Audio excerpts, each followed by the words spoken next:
আল্লাহ রাসূল বললেন, ফাতেমা, তোমার মা তোমাকে ওসিয়ত করেছে তোমার মাকে গোসল করাতে হবে, তোমার মাকে কাফনের কাপড় পরাতে হবে, তোমার অন্য 3টা বোনকে সঙ্গে নেওয়া যাবে না। মা ফাতেমা মায়ের ওসিয়ত পূরণ করার জন্যে নিজেই গিয়া মাকে গোসল করায় দিলেন। গোসল করানো যখন শেষ হয়ে গেছে, এমন সময় ফাতেমা ঘরের মধ্যে ঢুকে বলে, বাবা, এখন আমার মাকে কাফনের কাপড় পরাতে হবে, কাফনের কাপড়ের কি ব্যবস্থা করেছেন? এমন সময় আল্লাহর নবী ওই জুব্বাখানা বের করে ফাতেমার হাতে দেয়। ফাতেমা ছোট বাচ্চার মতন কান্দে। রাসূল বলে, ফাতেমা কান্দো কেন? বলে, কান্দার কারণ হলো আমার মা মরার সঙ্গে সঙ্গে আপনি মাকে ভুলে গেছেন। ও বাবা, দুনিয়ার দোকানে কি নতুন কোনো কাপড় নাই? মক্কার দোকানে কি নতুন কোনো কাপড় নাই? এই নতুন কাপড় না দিয়া এই পুরাতন জুব্বা কেন দিচ্ছেন? ওগো বাবা, আমি মায়ের মুখে শুনেছি আপনি যখন মক্কার রাখাল ছিলেন, আমার মা তখন মক্কার ধনবতী রমণী ছিল। সুবহানাল্লাহ কন্যা কেন? হ্যাঁ, মক্কার সবচাইতে ধনবতী। একদিন খাদিজা ফাতেমাকে বলতেছে, ফাতেমা, তুমি আমার বিয়ার খবর জানো? তো ফাতেমা মুচকি মুচকি আসে আর বলে, মা, যখন আপনার বিয়া হয়েছিল তখন আমি কোথায় ছিলাম? খাদিজা বলতেছে, তখন তো তোর জন্মই হয়নি রে। তো জন্ম যদি না হয় তাহলে আপনার বিয়ার খবর কি আপনি জানবো? খাদিজা বলতেছে, তাহলে জানার দরকার নেই। সঙ্গে সঙ্গে ফাতেমা খাদিজার হাত ধরে বলে, মা, অবশ্যই আপনার বিয়া কোনো দারুণ খবর আছে, একটু মেহেরবানি করে বলেন। খাদিজা বলতেছে, তাহলে শোনো, তোমার বাবা তখন আমার বাড়িতে রাখালি করতো। জোরে কন, কি করতো? যেই বলছে রাখাল, সঙ্গে সঙ্গে ফাতেমা দৌড়ে এসে খাদিজার মুখ চেপে ধরছে। মুখ চেপে ধরে বলতেছে, মা, খবরদার আমার বাবাকে রাখাল বলবেন না। আপনার বলেন তো, মেয়েরা বাপকে বেশি ভালোবাসে না কম ভালোবাসে? খাদিজা যেই মাত্র মা খাদিজা বলেছেন তোমার বাবা আমার বাড়িতে রাখালি করত, কি করত, সঙ্গে সঙ্গে ফাতেমা মায়ের মুখ চাইপা ধরে বলতেছে, মা, যে কথা একবার বলেছেন ওই কথার 2বার বলেন না। এ কথার দ্বারা বোঝা গেল ছেলেদের চাইতে মেয়েরা বাবাকে বেশি ভালোবাসে। সুবহানাল্লাহ কন্যা কে ভালোবাসে, ছেলে না মেয়ে? আপনাকে তো ছেলে মেয়ে আছে, কিন্তু আমার তো আল্লাহ ছেলে দেয়নি, খালি মেয়ে। তা আমার কাছে মেয়েরা যখন টাকা চায়, জানেন, আমি একটা সামান্য পারিবারিক কথা বলি, আমার মেয়ে 3টা ঘরের মধ্যে ঢোকে ওরা মাথা নিচু করে দাঁড়িয়ে থাকে। আমি বললাম, মা, কি খবর? তো বলছে, আপনি যদি বুঝা থাকেন। তা আমি 3 জনকে 300 টাকা দিলাম, দিয়ে বললাম, মা হলো? ওরা চলে যাচ্ছে। মা হলো? সেটা আপনার বিবেচনা। তখন আরও 200 টাকা দিই, ওরা হাসতে হাসতে চলে যায়। আমি আমার ভাইকে বললাম, ভাই, তোমার তো ছেলে মেয়ে 2টাই আছে, তো ছেলেরা যখন টাকা চায় তখন কিভাবে চায়? তোমাকে সরাসরি টাকার কথা কয় না, ঘরতে সে খাড়া হয়ে থাকে। তখন আমার ভাই রাগ করে বলতেছে, শালার লাগবে 100-1000। আমি সেই দিনে বুঝলাম ছেলে আর মেয়ে এর মধ্যে তফাৎ আছে না নাই? যেরকম আছে না নাই? আপনি মেয়ের বাড়িতে যাবেন, মেয়ের বাবাকে বলতেছি, যাওয়ার পর থেকে আপনার সামনে খাবার দেওয়া শুরু হয়ে যাবে। আপনি যদি হঠাৎ বলেন আজকে আমি বাড়িতে যাব, মেয়েটা সামনে দাঁড়ায় বলবে, মা, বাবা 1টা রাতের জন্যে থাকেন। আপনি যদি বুঝায় বলেন খুবই কাজ আছে, যাওয়াই লাগবে, আপনি যখন বাড়ির দিকে রওনা দেবেন, দেখবেন মেয়েটা কিন্তু আপনার পিছনে পিছনে রাস্তা নেবে। অনেক দূর আসার পরে যদি আপনি বলেন, মা, আমি বাড়িতে যাচ্ছি, তুই কেন আমার পিছনে আসতেছিস? মেয়েটা থেমে গেল। অনেক দূর থেকে তাকায় আপনি দেখেন মেয়েটা ওড়না দিয়া চোখের পানি মুছতেছে। মেয়েরা বাবাকে এত ভালোবাসে, যার কারণে ফাতেমা মায়ের মুখে হাত দিয়ে বলতেছেন, মা, খবরদার আমার বাবাকে রাখাল বলবেন না। আরে পাগলি, বিয়ার খবর যদি শুনতে চাস তাহলে জবান আটকে দিলে আমি কেমনে বলবো? ফাতেমা মুখের হাত যখন টান দেয়, এমন সময় খাদিজা বলতেছে, তোমার বাবা যখন আমার বাড়িতে রাখালি করত, ওই সময় আমি একদিন বেলকনিতে বসে দাসীকে নিয়ে আমার খেদমত করে নিচ্ছি। এমন সময় হঠাৎ দেখতে পাই আমার হাজার হাজার উট দুম্বা বাদ দিয়া রাখালগুলো ঘরের মধ্যে আরাম করতেছে। আমি রাখালের সর্দারকে ডাকতে বললাম, রাখালের সর্দার, আজকে দুপুর বেলায় উট দুম্বা মাঠে ময়দানে তুমি ঘরের মধ্যে আরাম করো, তোমার আরো রাখালগুলো ঘরে আরাম করতেছে, ব্যাপার কি? রাখালের সর্দার বলে, মালকিন আপনি জানেন না, আমরা ভাগ্যগুণে এমন একটা রাখাল পেয়েছি যে রাখাল চাকরিতে জয়েন করার পরে আপনার উট দুম্বাগুলো সব বাধ্য হয়ে গেছে। রাখাল যদি বলে খাও, উট দুম্বা খায়, রাখাল যদি বলে চলো, উট দুম্বা রাস্তা নেই। খাদিজা বলতেছে, রে রাখালের সর্দার, এমন গাঁজাখুরি গল্প কেমনে করো? জন্তু জানোয়ার কোনোদিন মানুষ রাখালের বাধ্য হতে পারে না। রাখালের সর্দার বলে, বিশ্বাস যদি না হয় আপনি তদন্ত করতে পারেন। খাদিজা বলে, ফাতেমা, আমি রাখালের সর্দারের কথা মতো তদন্ত করতে গিয়া দেখি রোদের তাপে পাথর পুড়ে গন্ধ আসতেছে, বালু পোড়া গন্ধ পাওয়া যায়, কিন্তু তোমার বাবা রাখালের মাথায় কে যেন একটা ছাতা ধরে আছে, তোমার বাবার মাথার উপরে রোদের কোনো চিহ্ন না। আমি খাদিজা আশ্চর্য হয়ে গেলাম, কে ছাতা ধরলো রাখালের মাথায়? একটু কাছে গিয়া দেখি এক খণ্ড মেঘ তোমার বাবার মাথার উপরে দাঁড়িয়ে আছে। তোমার বাবা যেই দিকে যায় মেঘটাও সেই দিকে যায়। আমি আশ্চর্য হয়ে আরো নিকটে গিয়া তোমার বাবার মুখের দিকে তাকায় দেখি, এটা কেমন মানুষ রে? মানুষ কেমনে এত সুন্দর হয়? চাঁদ সূরজ গ্রহ তারা তারি নূরেরই সারা, নইলে যে অন্ধকারে ডুবিত এই ধরনী। সবাই বলেন নবী মোর পরশমণি, বলেন নবী মোর সোনার খনি, নবী নাম ভাবে যেজন সেই তো দোজা হানের ধ্বনি। সে নামে সুর ধরিয়া পাখি যায় গান করিয়া, সে নামে সুর ধরিয়া পাখি যায় গান করিয়া, সে নামে আকুল হলো, সে নামে আকুল হলো মওলায় আমার কাদের গনি। নবী মোর পরশমণি, নবী মোর সোনার খনি, নবী নাম ভাবে যেজন সেই তো দোজা হানের ধ্বনি। খাদিজা বলে, ফাতেমা আমি কি দেখলাম? 40 বছরের একজন বিধবা নারী, কিন্তু রাখাল 25 বছরের যুবকের চেহারা দেখে আমার মনের মধ্যে আবার বিবাহের আগ্রহ জন্মিল। আমি বাড়িতে এসে দরজা বন্ধ করে দিলাম। দাসী বলতেছে, রাখালের খবর কি? আমি রাগ করে বললাম, চাকরি নষ্ট হয়ে গেল। চাকরি নট করে দিলাম।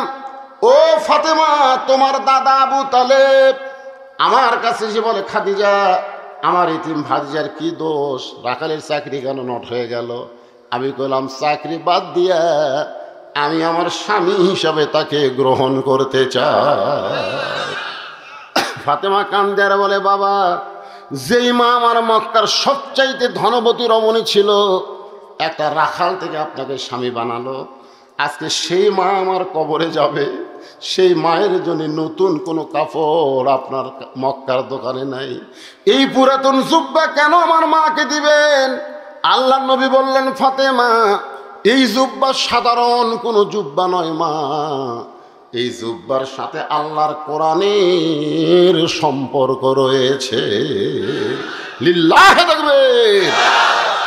যার সাথে কোরআনের সম্পর্ক থাকে, আপনারা বলেন তো তার দাম কম না বেশি? একই গাছের কাঠ দিয়ে একটা খাট বানাচ্ছে, একটা সোফা বানাচ্ছে, আর সামান্য কাঠ বাঁচছে সেইটা দিয়ে একটা রেহাল বানাচ্ছে। একই গাছ, কাঠ বানাচ্ছে, সোফা বানাচ্ছে আর রেহাল বানাচ্ছে। আপনারা বলেন তো খাটের দাম বেশি, সোফার দাম বেশি না রেহালের দাম বেশি? রেহালের দাম বেশি হওয়ার কারণ হলো রেহাল কোরআনের সঙ্গে সম্পৃক্ত হওয়ার কারণে কাঠের রেহালের দাম বেশি।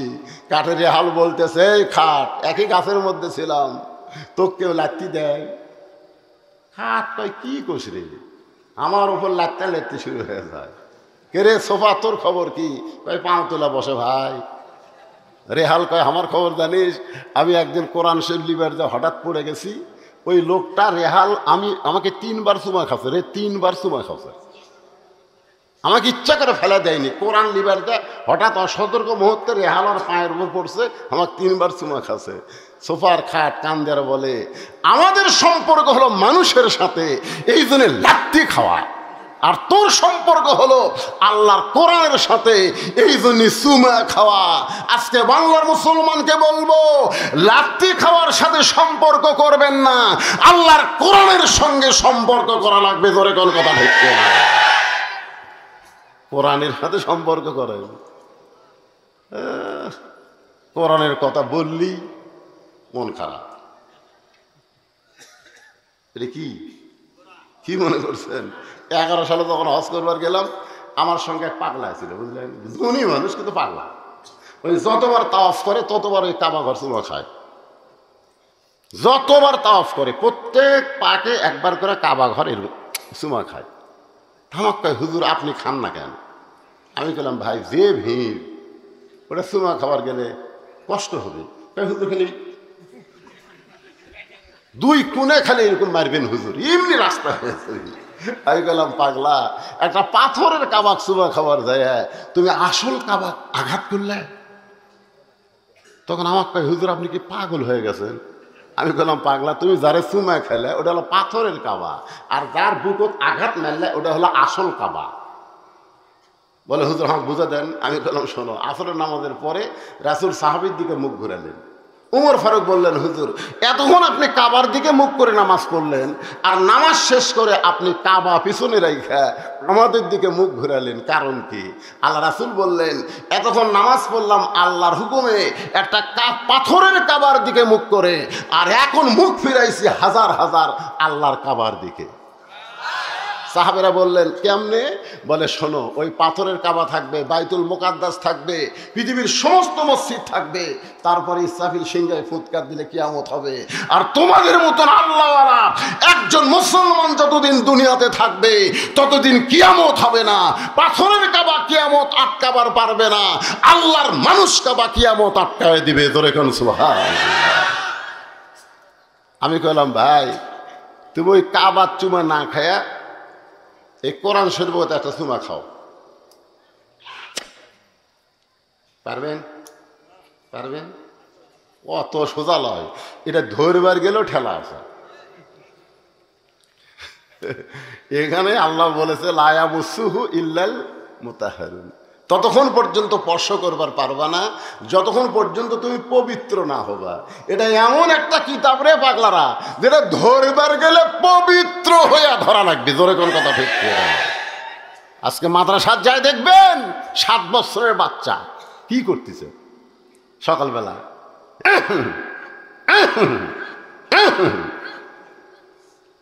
আমি খেলাম, কে কাশিস খেয়ে নিংড়াচ্ছি, হুজুর পেশাব আটকে আছে তো কাশা কাশি নিংড়াচ্ছি, পানি খরচ করে উজু করতেছে। আমি বললাম, এই পৌষ মাসে উজু করতেছিস পানি খরচ করে? আপনি জানেন না আমরা কোরআন শরীফ পড়ি, ওটা ধরবারে গেলে শরীর পবিত্র থাকা লাগে হুজুর। আর ক্লাস 2 এর ছাত্র হাফ প্যান্ট করে এক ঢাক দিয়ে মাল বাইর করে দিছে, দিয়ে খাড়া হয়ে মারতেছে, খাড়া হয়ে বসে দিছে। আমি গেলাম, কে রে পাগলা, পেশাব কেমনে করা লাগে তোর স্যার তোকে শিখাইনি, তুই তো খাড়া হয়ে পেশাব করিস? কয়, কি যে কোন চাষা, প্রাইমারি পেশাবখানার যায় দেখি আমার স্যারই খাড়া হয়ে করে, ওর স্যারই খাড়া হয়ে মারে, একদম বাগডম ঘোলাডম সাজে ঢাকঢোল লোক গাদর বাজে। এই মিথ্যা শিক্ষা দিবার গেলে পবিত্র হওয়া লাগে পাগলা, খাড়া হয়ে মত। আর এইটা ধরবার গেলে ঠেলা আছে, আছে না নাই? জোরে খান, আছে না নাই? একবার কোরআনকে চুমা দেন, কারণ কাবা ঘরের কোনো পাওয়ার নাই। নবী যখন হিজরত করে মদিনায়, মক্কা বিজয়ের পরে কাবা ঘরের দরজা খুলে দেখে 360টা মূর্তি কাবার ভিতরে। এখান থেকে প্রমাণ হলো কাবার কোনো পাওয়ার নাই, কিন্তু আল্লাহর কোরআনের পাওয়ার আছে। পৃথিবীর যত বড় শক্তিশালী হোক, এই কোরআনে একটা আয়াত পরিবর্তন করতে পারবে না, একটা নোক্তা, একটা জবর ঢুকাতে পারবে না। জোরে কথা ঠিক কিনা? আমার কত বড় মরদ হইছিস, কাবার মধ্যে মূর্তি ঢুকছে, আর মধ্যে ঢুকে তো ওইটা চুমা না খায়, এই দেখা আল্লাহর কোরআন চুমা খা, পড়বার না পালিস চুমা খা। চুমা খাবার উসিলায় আল্লাহ তাআলার কোরআন তোর জন্য সুপারিশ করবে। জোরে কোন কথা ঠিক কিনা? তাহলে কোরআনের সঙ্গে যার সম্পর্ক, তার দাম কম না বেশি? আল্লাহ রাসূল বললেন, ফাতেমা এই জুব্বা সাধারণ কোনো জুব্বা নয় মা, এই জুব্বার সঙ্গে আল্লাহর কোরআনের সম্পর্ক আছে। এই জুব্বা আমি দেইনি, তোমার মা এই জুব্বা আমার কাছে চেয়েছে। সঙ্গে সঙ্গে ফাতেমা ওই জুব্বাখানা নিয়ে মাকে পরাতে গেলেন। মা খাদিজাকে জুব্বাখানা পরানোর জন্য রওনা দিলেন। নবী আমার পিছনে পিছনে, আর ফাতেমা সামনে সামনে। সুবহানাল্লাহ। আল্লাহ কোরআনে বলেছেন, আমার নবী যখন হাঁটবে, নবীর সামনে কেউ যাবার পারবে না। কিন্তু ফাতেমা যখন হাঁটতেছে, নবী ইচ্ছা করে ফাতেমার পিছনে হাঁটতেছে। কি জন্যে? নবী যখন হাঁটবে, আল্লাহ কোরআনে বলেছে, আমার নবী যখন হাঁটবে, নবীর সামনে কেউ যাবার পারবে না। কোরআনে আছে না নাই? নবী যখন কথা বলবে, নবীর মুখের উপর কথা কেউ বলতে পারবে না। কিন্তু যখন মা খাদিজাকে কাফনের কাপড় ফাতেমা পরাতে যাচ্ছে, ফাতেমার সামনে সামনে, নবী পিছনে পিছনে হাঁটতেছে। জোরে কোন সুবহানাল্লাহ। কারণ মাকে যিনি কাপড় পরাবার যাচ্ছে, তিনি হলেন আবার নবীর মা। জোরে কোন সুবহানাল্লাহ। অনেকেই বলবেন, হুজুর এ গাঁজা করে গল্প করেন কেন? আমরা জানি না ফাতেমা নবীর কে হয়। ফাতেমা নবীর কে হয় আমরা জানি না। আপনার জানলে হবে না। নবী নিজে বলেছে, আমার নিজের চোখে দেখা ফাতেমা হলো আমার মা। জোরে কোন সুবহানাল্লাহ। আমার নিজের চোখে আমি দেখেছি। ফাতেমা মা খাদিজার ঘরের মধ্যে ঢুকলেন, নবী দরজায় দাঁড়িয়ে থাকলেন। নবী দরজায় দাঁড়িয়ে থাকলেন, আর ফাতেমা মায়ের ঘরের মধ্যে ঢুকলেন। কাফন পরানোর পরে যেই মাত্র ফাতেমা দরজা খোলে, নবী তাকায় দেখে ফাতেমা মুস্কি মুস্কি হাসতেছে। রাসূল চমকে গিয়া বলে, ফাতেমা তুমি কানতে কানতে ঢুকলে জুব্বা নিয়া, আর তোমার মাকে কাফনের কাপড় পরায় হাসতে হাসতে দরজা খুললে। ফাতেমা বলে, বাবা কানতে কানতে ঢুকলাম এটাও আপনি জানেন, হাসতে হাসতে দরজা খুললাম এটাও আপনি জানেন। আল্লাহ রাসূল বলে, ফাতেমা তুমি কানতে কানতে ঢুকলে আমি জানি, কারণ মাকে তার মেয়ে কাফনের কাপড় পরাবে, কানতে কানতে ঢুকবে এটা আমি জানি। কিন্তু হাসতে হাসতে তুমি দরজা খুললা, এটা আমি নবী জানি না। সুবহানাল্লাহ কবেন না? অনেক বেদাতেরা কয় না নবী গায়েব জানে। নবী গায়েব জানে। নবী যদি গায়েব জানে, তাহলে মা আয়েশার গলার হাড় যখন হেরে গেল, হ্যাঁ কে লিছে, কি খবর, সব নবী মুনাফিক এই মিথ্যা কথা কইস করে। কিন্তু না, নবী কথা বিশ্বাস করে আয়েশাকে ভিন্ন ঘরে দিকে দিল। ইফকের ঘটনা পুরাপুরি পড়লে বিশ্বাস হবে নবী গায়েব জানে না। নবী বলেছেন, আমি জানি না, আল্লাহ জানাইলে আমি জানি। জোরে কোন কথা ঠিক? মক্কা যখন বিজয় হলো, মক্কা যখন বিজয় হয়ে গেল, তখন আল্লাহ রাসূল সর্বপ্রথম সাহাবীদেরকে একত্র করতেছেন। কিন্তু সাহাবীদের মধ্যে একটা আনন্দ, বিজয়ের আনন্দ। জোরে কান, কিসের আনন্দ? যেরকম আমাদের বাংলাদেশ ৭১ সালে বিজয় হচ্ছে, এখনো 16 ডিসেম্বরে বিজয়ের একটা আনন্দ করে কি করে না? জোরে কান, হ্যাঁ করে। গভীর রাত্রে নবী মক্কা থেকে মদিনায় হিজরত করেছে, সেই নবী মক্কা বিজয় করেছে, একটু সাহাবীদের আনন্দ হওয়ারই কথা। যখন ঠিক কিনা?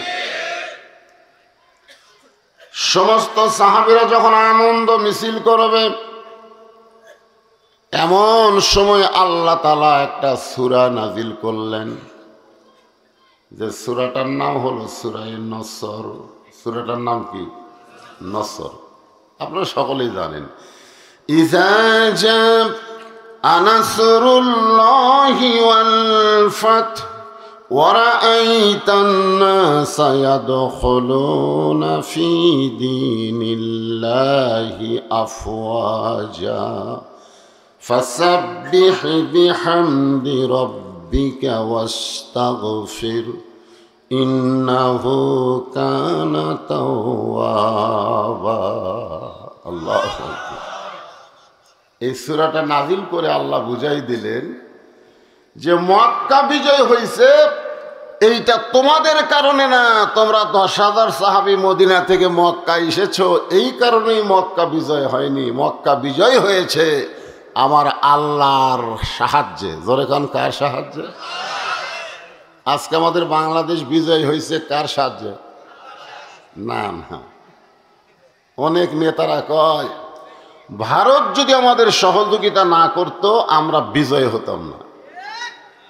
ভারত, কোন মুসলমান বলতে পারবে না যে ভারতের সাহায্যে বাংলাদেশ বিজয় হয়েছে, বলতে হবে আল্লাহর সাহায্যে। জোরে কোন কথা ঠিক কিনা? ইমানের দাবিতে আমরা বলবো, ভারত যদি বাংলাদেশকে এতই ভালোবাসে তাহলে বাবরি মসজিদ ভাঙলো কেন? এমন সময় আল্লাহ তাআলা কোরআনের সূরা নাজিল করে জানাই দিলেন, বিজয় মানুষের হাতে না, বিজয় হলো আমার আল্লাহর সাহায্য। সুবহানাল্লাহ। এখন এক সাহাবী তাই 10,000, জোরে কোন কয় হাজার? তখন তার মাইক ছিল না যে মাইক দিয়ে রাসূল থামো থামো থামো, এ কথা বলার তখন মাইক ছিল না। আল্লাহর নবী সমস্ত সাহাবীকে থামানোর জন্য একটা জায়গার মধ্যে প্রবেশ করলেন, যে জায়গার নাম হলো জান্নাতুল মাওয়া। সমস্ত সাহাবীদের হইচই বিজয় বন্ধ করার জন্য রাসূল একটা জায়গার মধ্যে প্রবেশ করলেন, সে জায়গার নাম হলো জান্নাতুল মাওয়া। জান্নাতুল মাওয়া। এখন আপনারা বলেন, রাসূল যদি প্রবেশ করেন তাহলে সাহাবীরা কি করবেন? আল্লাহ কোরআনে বলেছেন, আতিউল্লাহ ওয়া আতিউর রাসূল। আল্লাহর যদি আনুগত্য করতে চাও তাহলে আল্লাহ রাসূলকে অনুসরণ করো। এখন নবী ঢুকলেন জান্নাতুল মাওয়া গোরস্থানে, সব সাহাবীও গোরস্থানের মধ্যে ঢুকলেন। আপনারা বলেন তো, গোরস্থানের মধ্যে যখন মানুষ ঢোকে তখন সেই মানুষ আর বিজয় মিছিল করতে চায়? ওই মানুষের মনে তখন কিসের চিন্তা? মিশে মায়ায় বন্দি থাইকা করলাম কত খেলা, পশ্চিমে তাকিয়া দেখো তোমার জীবনের ডুইবা গেল বেলা। এক পলকের নাই ভরসা, এক পলকের নাই ভরসা, মিশে সকল আশা,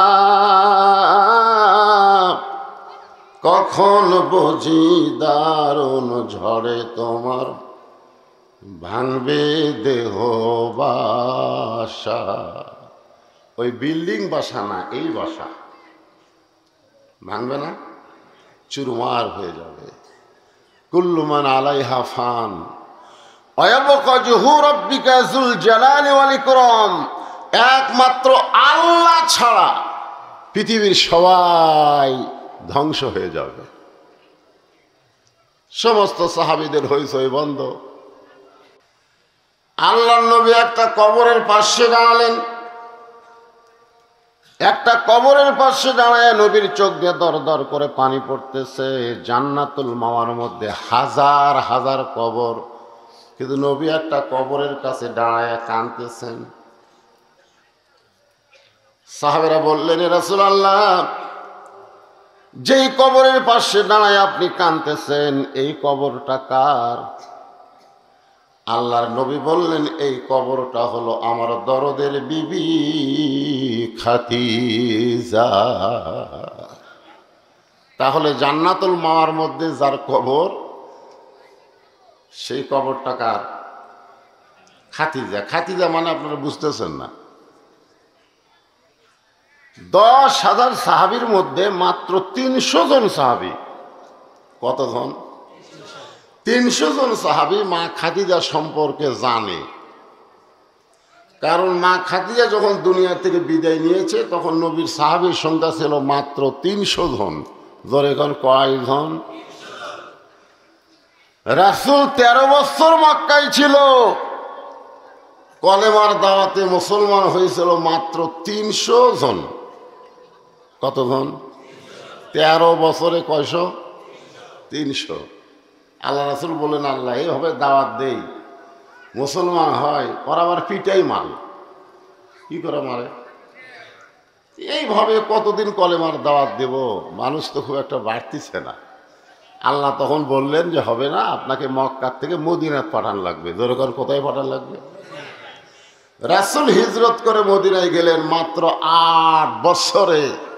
মাত্র কয় বছর? ৮ বছরে ১০,০০০ সাহাবী নিয়ে নবী মক্কা বিজয় করলেন। দরকার সুবহানাল্লাহ। তাহলে ১৩ বছরে কয়জন?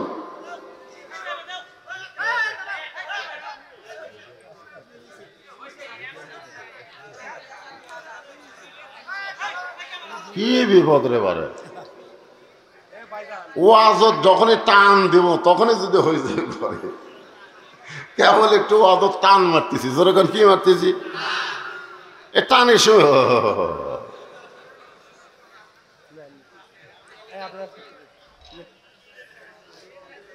একটু মনোযোগ দা শোনেন। আজকে বাংলাদেশে 10 তলা 20 তলা 40 তলা বাংলাদেশের টাকা বিদেশে যারা পাচার করতেছে, এরা কবরের কথা ভুলে গেছে, মরার কথা ভুলে গেছে। জোরে কথা ঠিক না? মানুষকে সাইজ করবার গেলে খালি বলা লাগবে তুই মরবুরে, সিনা টান করে হাঁটে। কি হসে রে? খালি একবার কানে কানে কর তুই মরবুরে, যেই শুনবি মরবি রে। আর আমি সেই অবস্থা আপনাকে ধরছি, আর আপনারা হইচই করতেছেন। তার মানে মরবেন না? এই মরবেন না? শিয়াল কুত্তার মতন মরবেন? আল্লাহ বলেছেন লা তামুতুন্না ইল্লা ওয়া আনতুম মুসলিমুন। যতক্ষণ মুসলমান না হবে ততক্ষণ পর্যন্ত মরো না। মরতে গেলে মুসলমান হয়ে মরা লাগবে। জোরে কোন কথা ঠিক কিনা? আর মুসলমান হয়ে মরবেন না কি হয়ে মরবেন একটু ভালো করে শোনেন। হ্যাঁ, হইচই চলবি না। দরকার হলে সব ক্যামেরা আউট হবি, কিন্তু হইচই চলবি না। কিসের হইচই? দেখা যাচ্ছে না, ভালো মতো দেখা যায় না।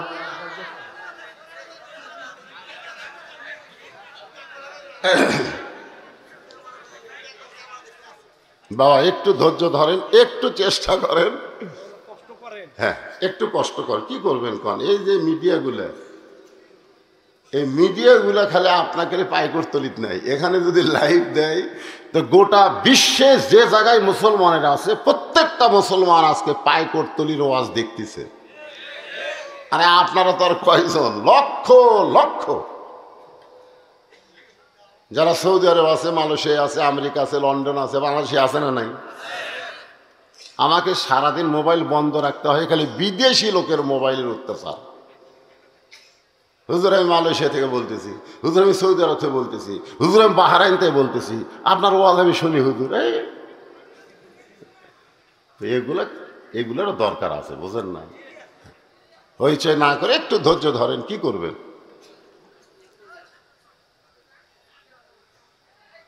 আর পিছনে বসালে এক হইচই চলতেছে। কে রে মাইছে? তখন সাহাবীর সংখ্যা কত?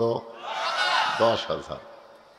তাহলে 10,000-এর মধ্যে 300 মাইনাস করলে 9,700 জন সাহাবী। তারা খাদিজা জানে কিন্তু চিনে না। তারা জানে নবীর একটা বউ ছিল খাদিজা, এই জানে।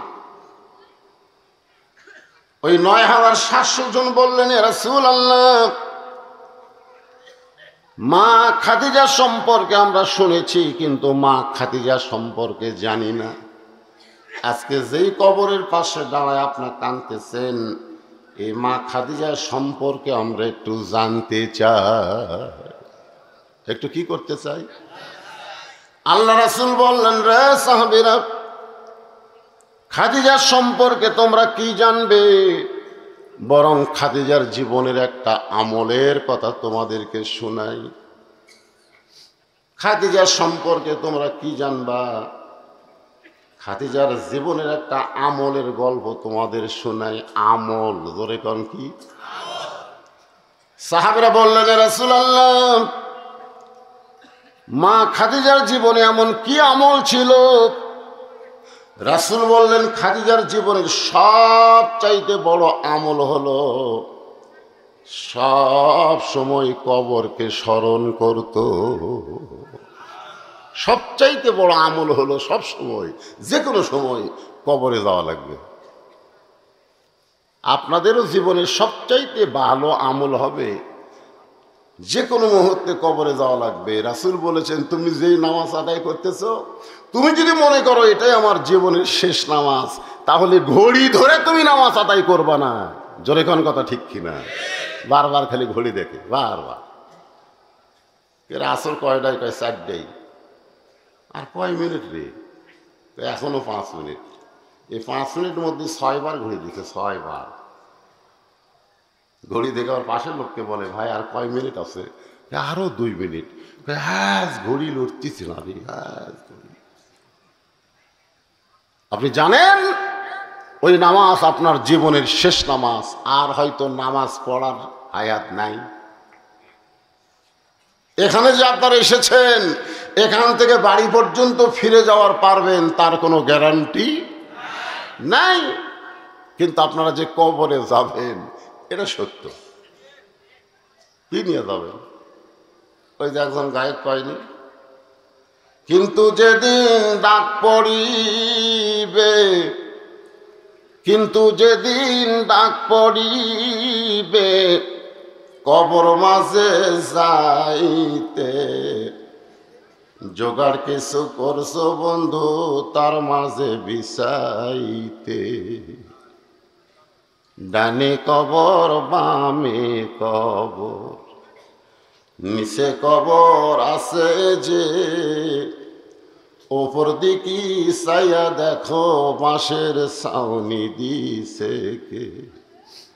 এমন আজাব দিবে রে ভাই, সবাই বলেন, এমন আজাব দিবে রে ভাই কবরের ওই মাটিতে, গলা ফেটে রক্ত ঝরবে চিৎকারের ওই চোটেতে। লক্ষ টাকা খরচ করে করছো বালা খানা,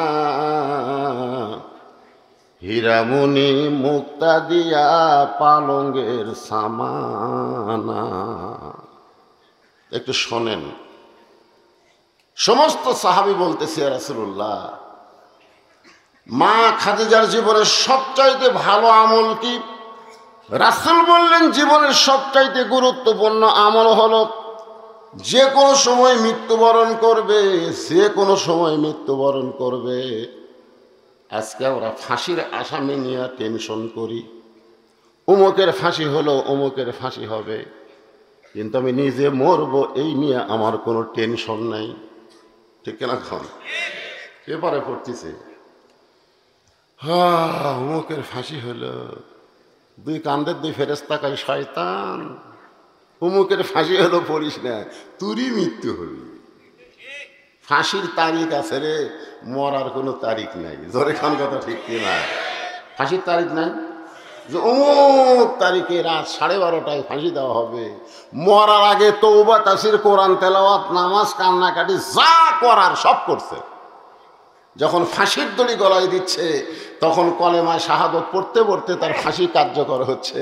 রাসূল বলেছেন, কোন ব্যক্তি সারা জীবন যদি পাপ করে, মরার সময় কলমা কইতে কইতে যদি মারা যায়, এক কলেমার উসিলায় 8টা জান্নাতের দরজা আল্লাহ তার জন্য খুলে দেয়। আর যারা আমরা মরম, আমরা যারা মরার আসামি, আমাদের কলমার গ্যারান্টি আছে? এই যে R15 হোন্ডা চলাই সব এই করছে, ট্রাকের সাথে মরছে রে, ও কে মরছে।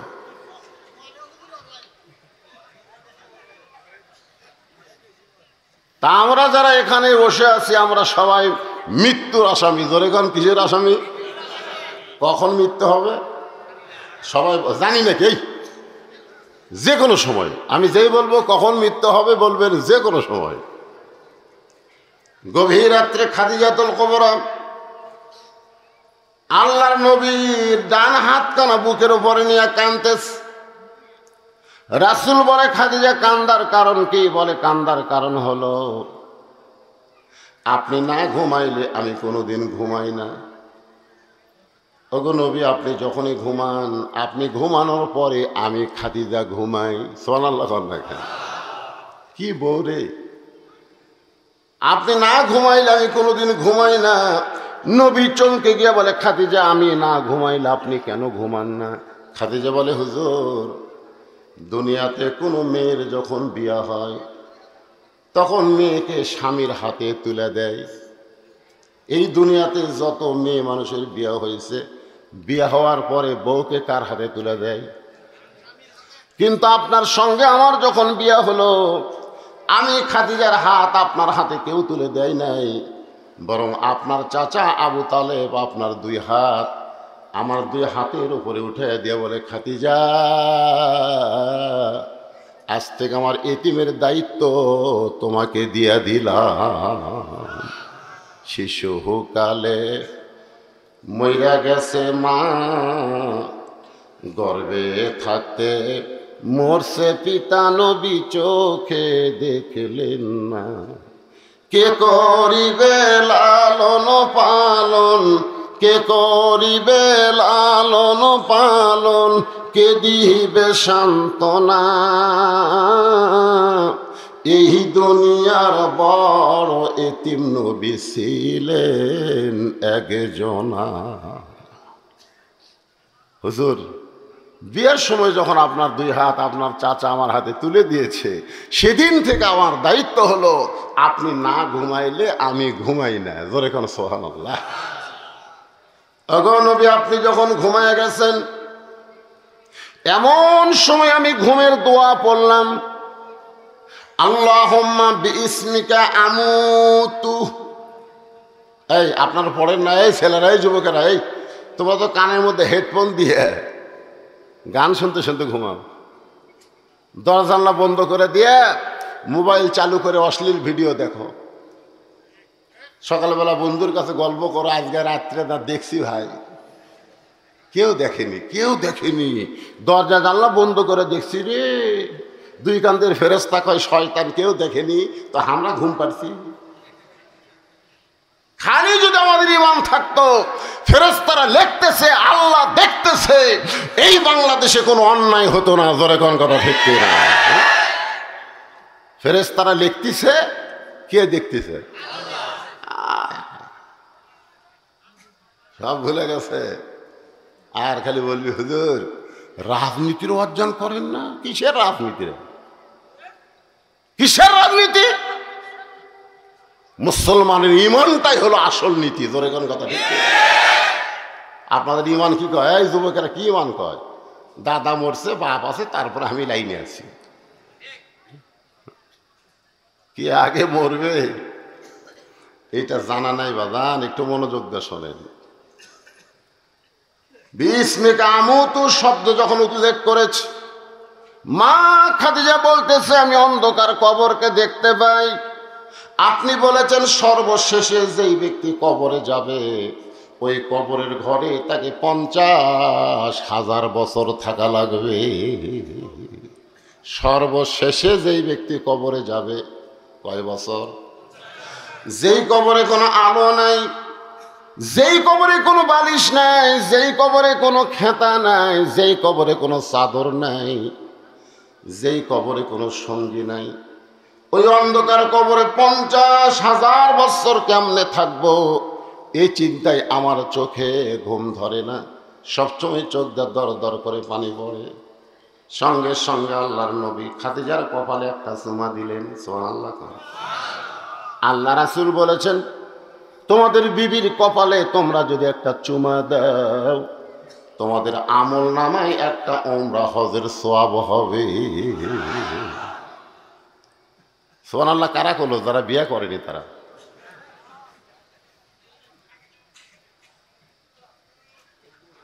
প্রেমিকার কপালে চুমা খায়, কিন্তু বইয়ের কপালে চুমা খাওয়ার স্বামী খুবই কম পাওয়া যায়। জনগণ কথা ঠিক কি?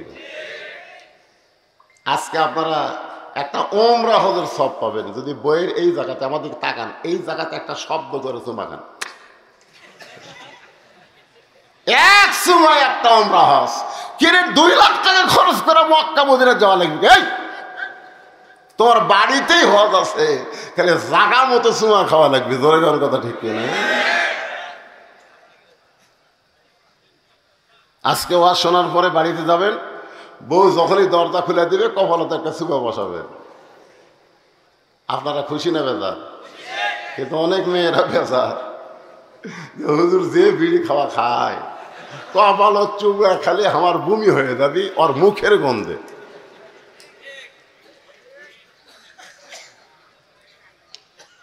এই জন্য যারা বিড়ি খান চুমা খাওয়ার আগে বড়ই পাতা চাবাবেন। ধরে কোন কি পাতা? একটা গান আছে, বড়ই পাতার গরম জলে শোয়া মশারির তলে। মানুষ মইরা গেলে ওই মানুষকে যখন গোসল করানো হবে তখন বড়ই পাতা দিয়া গরম পানি করা লাগবে। ধরে কোন ঠিক কিনা? বড়ই পাতা আপনি চাবাবেন, আপনার মুখের দুর্গন্ধ আল্লাহ দূর করে দিবে। সরাল্লাহ জোরে কর না কে? এটা নবীর সময় থেকে হয়ে আসতেছে, আজকের কথা না। আল্লাহর বান্দার একটু মনোযোগ দেন। সঙ্গে সঙ্গে রাসূল খাদিজার কপালে একটা চুমা দিয়ে বললেন, খাদিজা ওই আল্লাহর শপথ করে বলতেছি, ঈমান গ্রহণ করার পর আপনি আল্লাহর সঙ্গে যে সম্পর্ক গড়ে তুলেছেন, আল্লাহ আপনার কবরকে জান্নাত বানায়া দিবে। আর কোনো টেনশন আছে? কিন্তু কি কইছে? এইটাই তো চিন্তার কথা, যে ঈমান গ্রহণ করার পরে আপনি আল্লাহর সঙ্গে যে সম্পর্ক গড়ে তুলেছেন, তাহলে আমাদের সম্পর্ক করতে হবে কার সাথে? আরো জোরে বলেন। আল্লাহর সাথে সম্পর্ক করতে গেলে 1 নম্বর ইবাদতের নাম হলো নামাজ। যার নামাজ নাই তার সম্পর্ক নাই। পরশুদিন এক নেতা বলতেছে, হুজুর বর্তমান প্রধানমন্ত্রী 564টা মসজিদ করছে, মডেল মসজিদ। পৃথিবীর কোন প্রধানমন্ত্রী এত মসজিদ করেনি। আমি কইলাম, ভাই মসজিদ করছে ঠিকই, কিন্তু মুসল্লি নেই। বর্তমান প্রধানমন্ত্রীর দায়িত্ব 564 মসজিদ করা না। প্রধানমন্ত্রীর দায়িত্ব কি? আল্লাহ কোরআনে বলেছেন, আল্লাযীনা ইম্মাক্কান্নাহুম ফিল আরদ। যখন কোনো মুসলমানকে জমিনের ক্ষমতা দেওয়া হয়, তাকে পর্দা সেতু নির্মাণ করা, মাদকমুক্ত যুবক করা, বাল্য বিয়ে বন্ধ করা, 564 মসজিদ করা, এগুলো একটাও দায়িত্ব না। 1 নম্বর দায়িত্ব হলো আকামুস সালাত, নামাজ কায়েম করা। জোরে কোন কথা ঠিক কিনা? আগে নামাজ কায়েম করো। নামাজ কায়েমের ধান্দা নেই, মসজিদ বানাস। মসজিদের লোক হয় না। আমার এলাকার এক লোক হুজুর কিন্তু টাকা দেওয়া লাগবে। আপনি কিসে ভাই? দোতলা করা লাগবে হুজুর, মসজিদে আর মুসল্লি আসতেছে না, দোতলা করা লাগবে। আমি বললাম দোতলাই করা লাগবে, এত মুসল্লি হয় হুজুর? আমি বললাম ফজরের খবর কি? এক কাতারই হয় না। জোহরের খবর কি? কয় হাট বাজারত গেছে। আসরের খবর কি? কয় চা খাওয়ালে ব্যস্ত আছে। মাগরিবের খবর কি? কয় কোনো মতে। এসার খবর কি? কয় ফজরও যায়, এসাও যায়। তো মসজিদের মধ্যে আছে কয় কাতার? কয় 9টা। তো 9টার মধ্যে একটাই হয় না, তাহলে দোতলা করবে কেন? তখন বলতেছে, ওই যে জুম্মার দিনে সবার শেষে এসে আগে যায়, ওই শালাকের জন্য দোতলা করা লাগতেছে। জুমার নামাজ নামাজ না, 5 ওয়াক্ত নামাজ হচ্ছে নামাজ। জোরে কোন কথা ঠিক কিনা? লাইলাতুল মিরাজে আল্লাহ তাআলা রাসূলকে জুমার নামাজ দেয়নি, 5 ওয়াক্ত নামাজ দিছে। খাদিজাতুল কুবরা মুস্কি মুস্কি হাসে। আল্লাহ রাসূলের হাত ছাড়ে না। রাসূল বললেন, খাদিজা আল্লাহর সঙ্গে যে সম্পর্ক গড়ে তুলেছেন, আল্লাহ আপনাকে জান্নাত দেবে, এরপরেও আপনি আমার হাতটা কেন বুকে ধরে আছেন? খাদিজা বললেন, রাসূলুল্লাহ আল্লাহ আমাকে জান্নাত দিবে আমার বিশ্বাস হয়, কিন্তু আপনার কাছে যদি কিছু চাই আপনি কি আমারে দিবেন না? সঙ্গে সঙ্গে নবী বললেন নাউজুবিল্লাহ, নাউজুবিল্লাহ, নাউজুবিল্লাহ। কয়বার?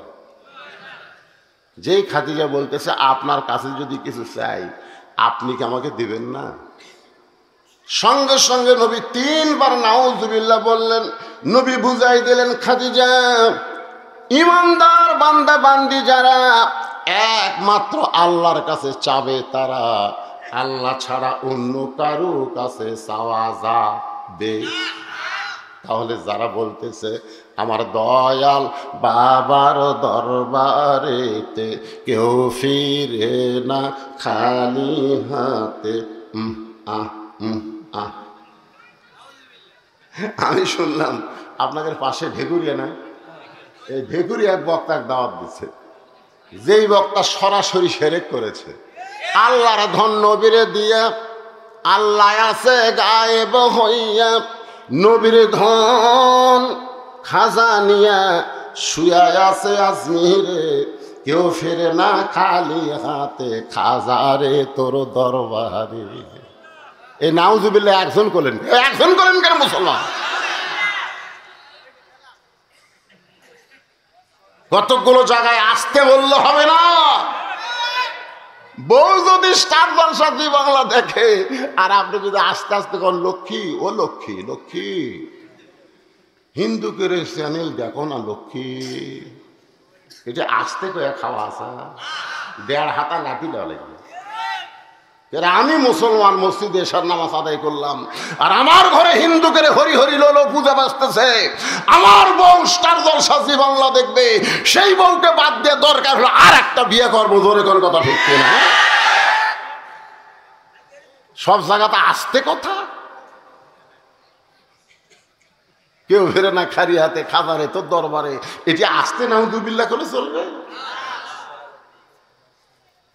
নবী বললেন নাউজুবিল্লাহ, নাউজুবিল্লাহ, নাউজুবিল্লাহ।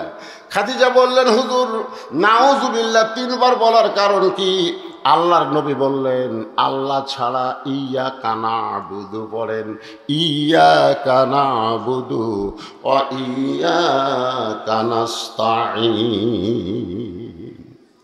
আমরা ইবাদত করি কার? তাহলে আমরা চাবো কার কাছে? খাদিজা বললেন হুজুর আমি আপনার কাছে যে 3টা জিনিস চাইব, সেই 3টা জিনিস যদি আল্লাহ দিবার না পারে তাহলে চাইয়া লাভ কি? আমি যে 3টা জিনিস আপনার কাছে চাবো, কয়টা? সেই 3টা জিনিস যদি আল্লাহ দিবার না পারে তাহলে আমি চাইয়া কি হবে? রাসূল চমকে উঠছে, কে আল্লাহ দিবার পারবি না, এইরকম চাওয়া কি আছে? খাদিজা বললেন হুজুর মনে করেন আপনার সাথে আমার বিয়ে হয়নি, গভীর রাত্রে তাহাজ্জুদ পড়ে আমি বলতেছি আল্লাহ আমার পেটে তো একটা বাচ্চা দাও, আপনি বলেন তো আল্লাহ কি আমার পেটে বাচ্চা দিবি? রাসূল বললেন আল্লাহ দিবার পারবি কিন্তু দিবি না। একজনকে আল্লাহ দিয়া বিপদত পড়ছিল, তার নাম হলো মরিয়ম। ধরে কোন তার নাম কি? আইরে বিপদ। সমস্ত জনগণ জাকারিয়া আলাইহিস সালামকে ধরছে, এই জাকারিয়া আলাইহিস সালাম কিন্তু মরিয়মের আপন খালু। তারপরে সন্দেহ করে বলতেছে এই জাকারিয়া মারছে দৌড়। আল্লাহ কয় জাকারিয়া দৌড় এসে, আল্লাহ কাম করলে তুমি আর পিটন খামো আমি। মরিয়মের পেটে বাচ্চা কে দিছে? আরো জোরে আল্লাহ বলে জাকারিয়া সাক্ষী থাক, কিয়ামত পর্যন্ত আর কোনোদিন কোন নারীর পেটে স্বামী ছাড়া বাচ্চা হবে না। এজন্য 14ই ফেব্রুয়ারি ভ্যালেন্টাইন ডে, বিয়ার আগে অনেকের পেটে বাচ্চা আসে, জোরে কোন কি আসে? কেউ যদি বলে তোর ফেরত বাচ্চাকে আল্লাহ দিছে, ওই সেই দিন থেকে ঘোষণা হয়ে গেল কিয়ামত পর্যন্ত কোন মেয়ের পেটে স্বামী ছাড়া বাচ্চা হবে। ইয়া রাসূলুল্লাহ আমি আপনার কাছে যা চাই তা যদি আল্লাহর না থাকে তাহলে আল্লাহ কেমনে দিবে? নবী চমকে বলে, খাদিজা আল্লাহর নাই এ কথা বলাই চলবে না। খাদিজা বলতেছে, হুজুর আপনিও জানেন আমিও জানি আল্লাহর বাপ নাই। আল্লাহর নাই এ কথা বলা যাবে না। তাহলে আল্লাহর বাপ আছে, আল্লাহর মৃত্যু আছে, আল্লাহর বউ আছে, আল্লাহর ছোল আছে, তো অনেক কিছুই তো আল্লাহর নাই। নবী বললেন, খাদিজা এখন বলো কি চাও আমার কাছে? বলে, স্বামী হিসাবে আপনার কাছে আমার 1 নম্বর দাবি হলো, আমি যখন মরে যাব ওই গাড়ে হীরার ভিতরে আপনি যেই জুব্বা পরা অবস্থায় কোরআনের প্রথম 5টা আয়াত নাজিল হয়েছে। কয় আয়াত? 5টা আয়াত। এই কোরআনের প্রথম 5টা আয়াত কিন্তু নাজিল হয়েছে। প্রথম শব্দ হলো ইকরা। পড়েন, ইকরা বিইসমি রাব্বিকাল্লাযী খালাক খালাকাল ইনসানা মিন আলাক। ওই জুব্বাটা আপনি যত্ন করে রাইখা দিছেন, ওই গাড়ি হীরা থেকে আসার পর ওই জুব্বার কোনোদিন আপনি পরেন নাই। আমার বড় আশা ওই জুব্বাটুকু আমার কাফনের কাপড় দিয়া দিবে। আমার 2 নম্বর চাহিদা হলো, আমি মরে যাওয়ার পর আমার দেহখানা আপনি নিজের হাতে কবরের ঘরে নামায় দিবেন।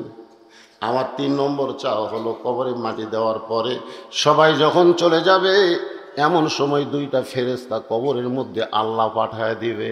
আমরা কবরে গেলে আমাদের কবরে 2টা ফেরেশতা আসবে। ধরে কোন কয়টা? কি করবি? প্রথম প্রশ্ন হবি, তুই কোন দল? মান রব্বুকা।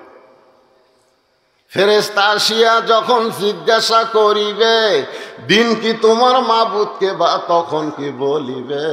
এই গানটা গাইলে গুনাহ হবে না? এই যুবকের, এই মনির খানের বহু গান গাও, আমাকে হিরো আলমও গান কইবে, তো এই গানটা গাইলে কি গুনাহ হবে?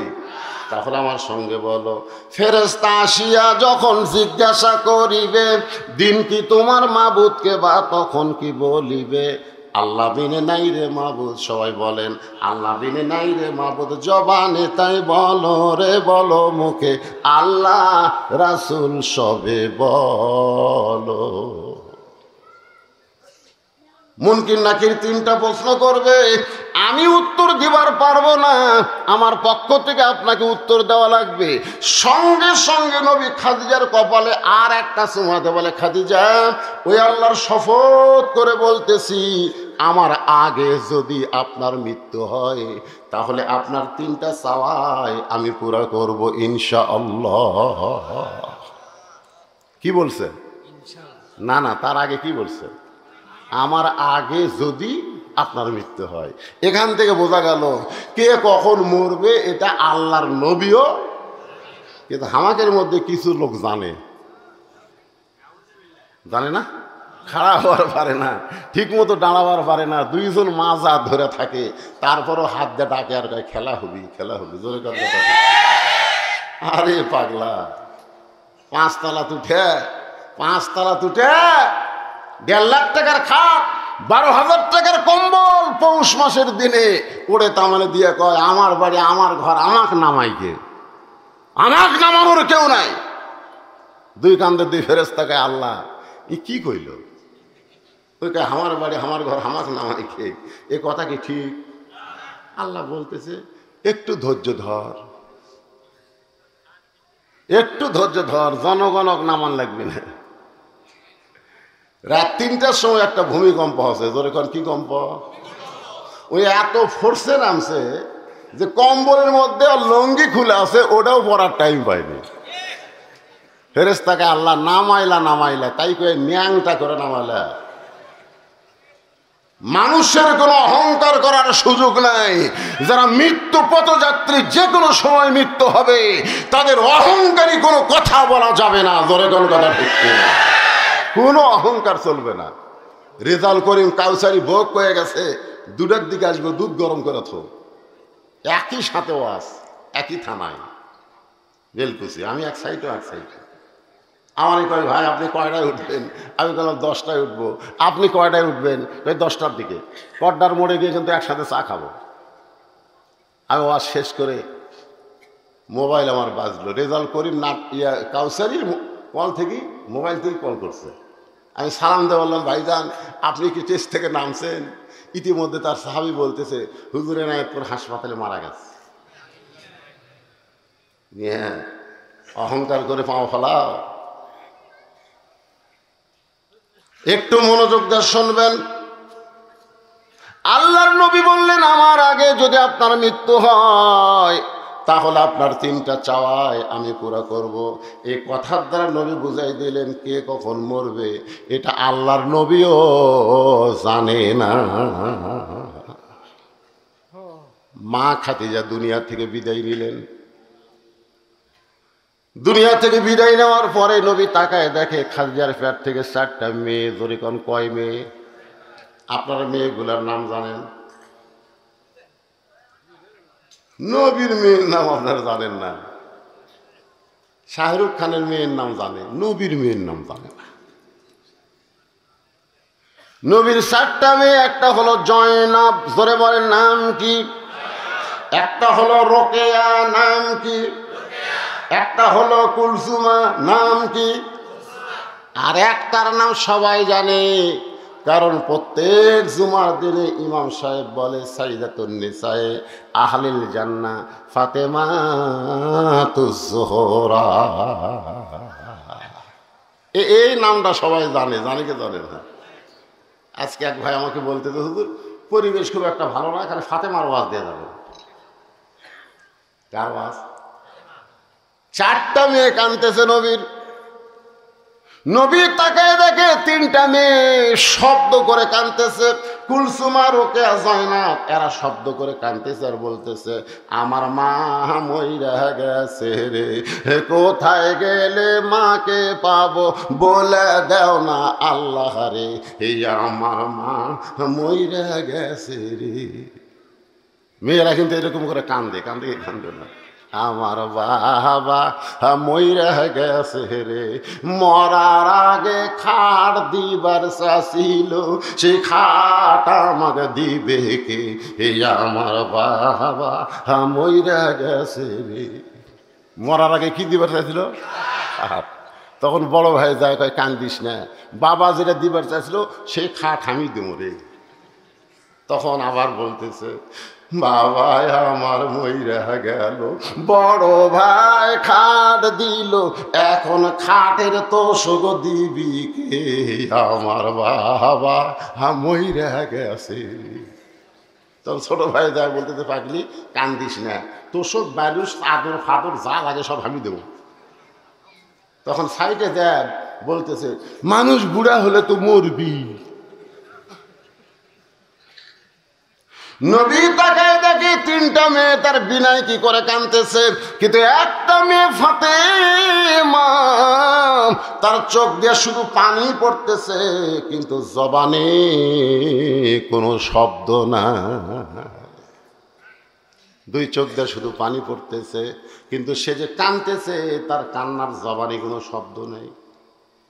রাসূল 4টা মেয়ের ভিতর থেকে ফাতেমাকে ডাক দিলেন, ফাতেমা একটু ঘরের মধ্যে আসো। ফাতেমা যে মাত্র ঘরের ভিতরে, আল্লাহ রাসূল বললেন ফাতেমা তোমার মা দুনিয়া, বোনকে সঙ্গে নেওয়া যাবে না, তোমার মায়ের ওসিয়ত হলো তুমি একাই একাই তোমার মাকে গোসল করাতে হবে।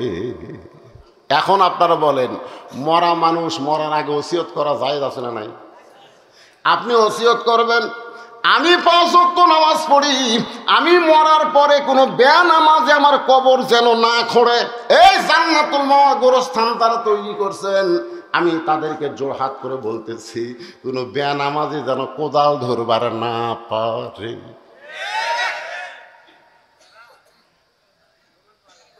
কি শালারা 1 ওয়াক্ত নামাজ পড়ে না, ওরা যায় কবর খুঁড়তেছে। খালি কবর খুঁড়তেছে না জানেন, কবর খোঁড়ার জন্য 1 প্যাকেট সিগারেটও লিছে।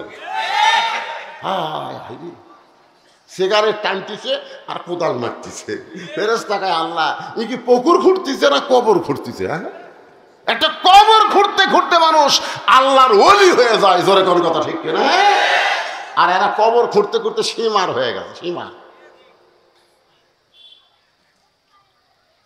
আমি এক জানাজার ইমামতি করছি, ইতিমধ্যে দুইজন তো বলছে, হুজুর আমরা কবর খুললাম আর আমাকে বাদ দিয়ে আপনি জানাজা পড়লেন। আমি কইলাম ভাইজান, মাইকিং করা হয়েছে জোহরের নামাজের পরে জানাজা হবে, তো জোহরের নামাজ হয়ে গেছে, জানাজা করলাম। তোমরা কি জোহরের নামাজ পড়ছো? আমরা জোহরের নামাজ না পড়ি কিন্তু জানাজা পড়বো। চা পাত খালি জুতে দিয়ে লাত্তি মারা দরকার। জোহরের নামাজ পড়িস নি, তোর কিসের জানাজা?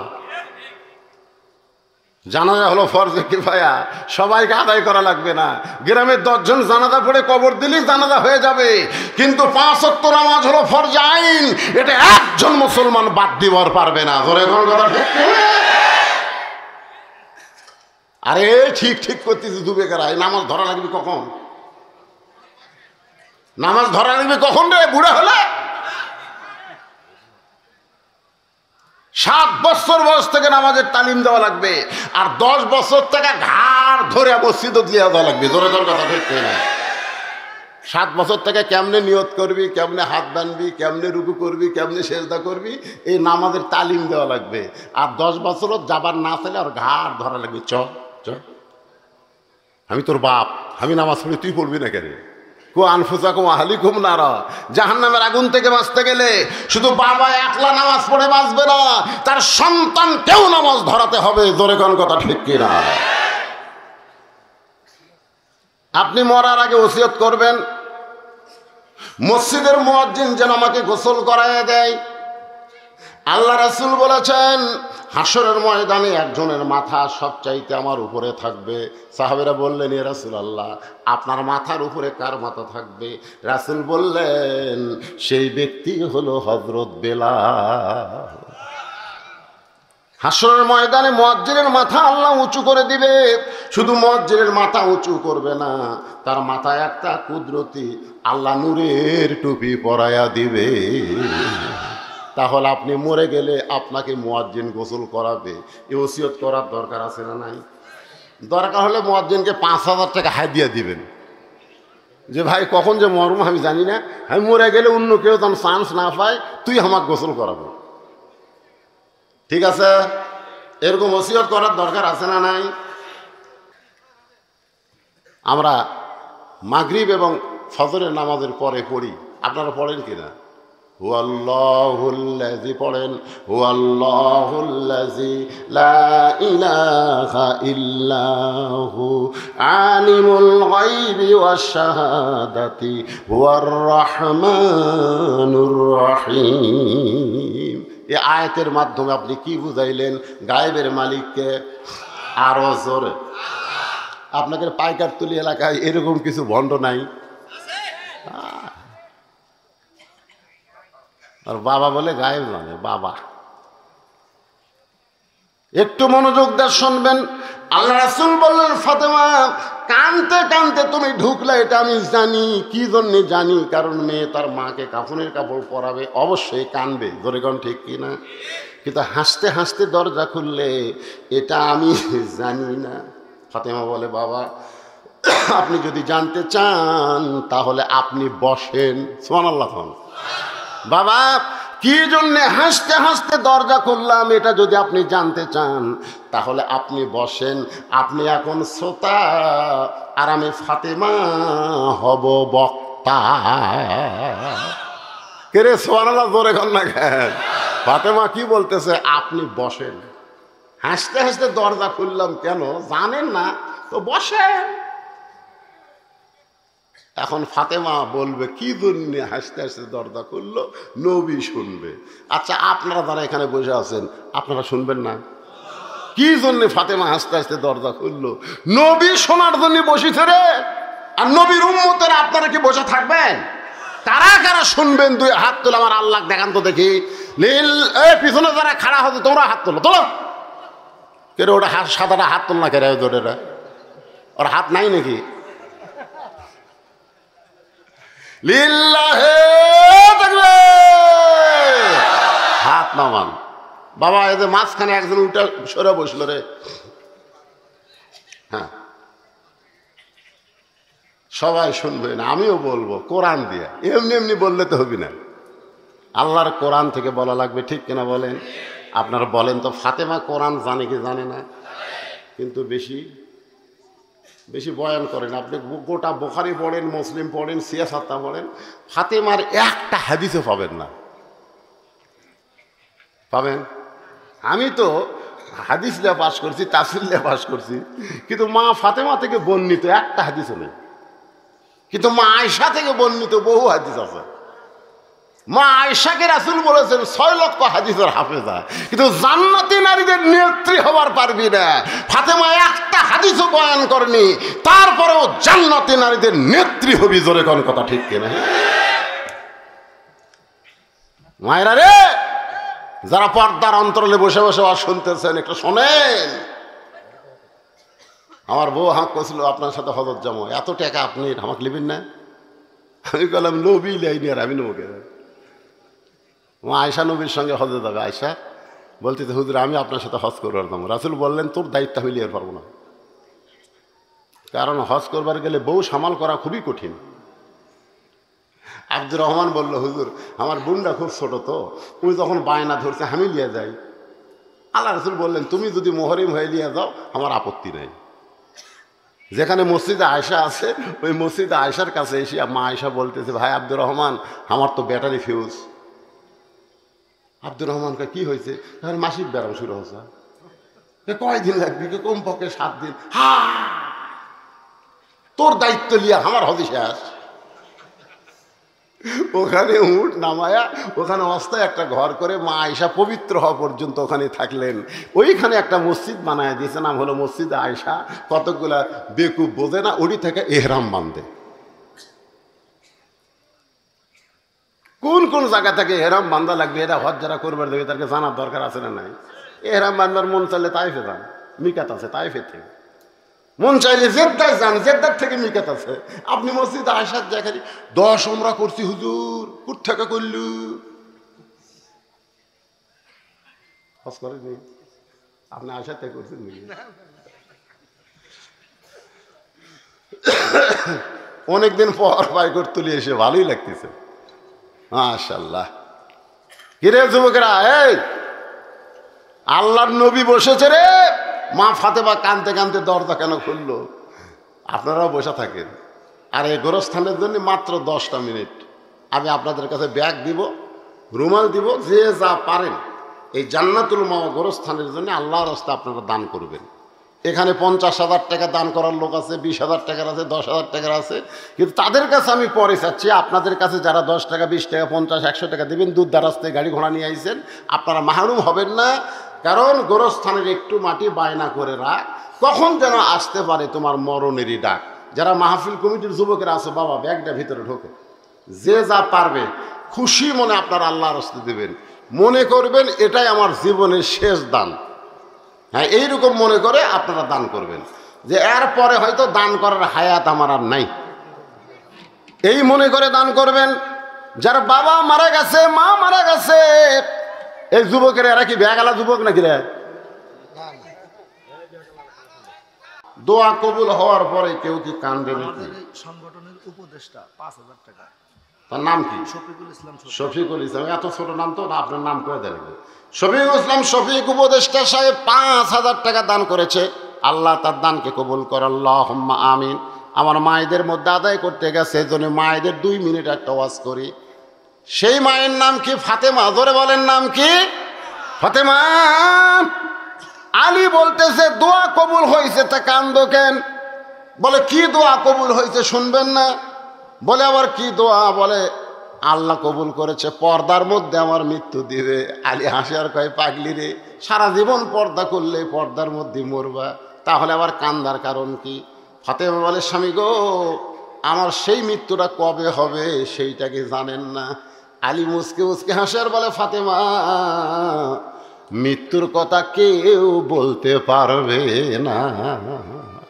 হযরত আলী কি জ্ঞানী কম না বেশি?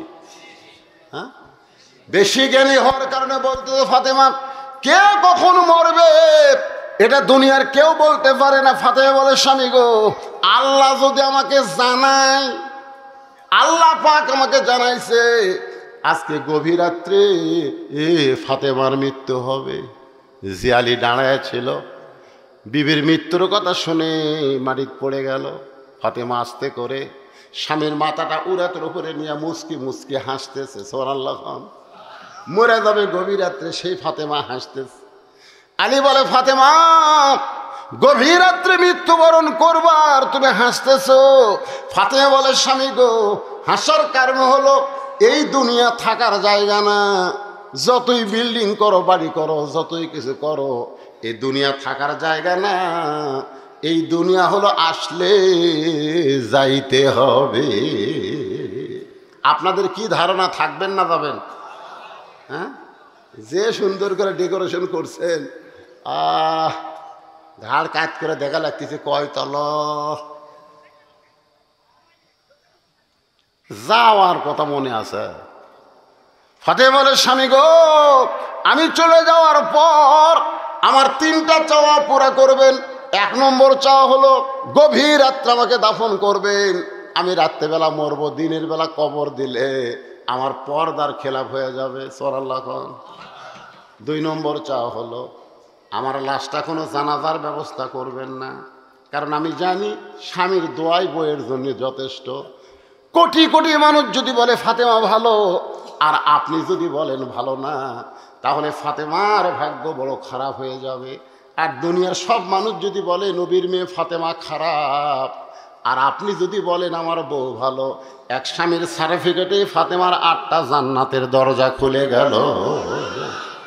আমার 3 নম্বর চাওয়া হলো আমার লাশটা খাটনিতে তুলবেন না, কারণ আমার দেহের কত ওজন এটা দুনিয়ার কোনো পুরুষ যেন বুঝতে না পারে। কারণ আমি কত ওজনের ফাতেমা এটা দুনিয়ার কোনো পুরুষ যেন বুঝতে না পারে। একটা খাটনি কান্দে নিলে কমপক্ষে কয়জন লাগবে? আমার বাবা যদি থাকতো দুনিয়ায়, মরা মেয়ে লাশের খাটনি বাবা কান্দে নিলে ফাতেমার কোনো আপত্তি নাই।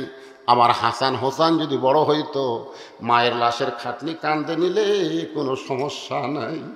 কিন্তু স্বামী গো, 6 মাস আগে বাবা দুনিয়া থেকে বিদায় হয়ে গেছে। হাসান হোসেন এত ছোট, এখন মায়ের লাশের খাটনি কান্দে কেমনি নিবে? আপনি আমার লাশটা কান্দে করে নিয়ে, কারণ আপনি জানেন ফাতেমার ওজন কত, আপনি জানেন ফাতেমার খবর কি, দাফন করবে।